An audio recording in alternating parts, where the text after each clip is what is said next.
يزعم علماء الشيعة أن الآية التي في سورة المائدة يا أيها الرسول بلغ ما أنزل إليك من ربك وإن لم تفعل فما بلغت رسالته، يقولون أن هذه الآية خطأ عياذا بالله، ويقولون أن الآية الصحيحة التي كان يقرأها آل البيت يا أيها الرسول بلغ ما أنزل إليك في علي بن أبي طالب. فلنشاهد.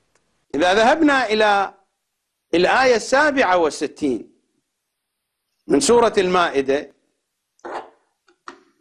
يا أيها الرسول بلغ ما أنزل إليك من ربك وإن لم تفعل فما بلغت رسالته،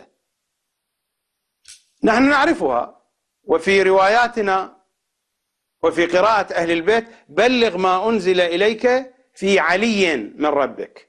وهذا تحريف واضح لكتاب الله تبارك وتعالى.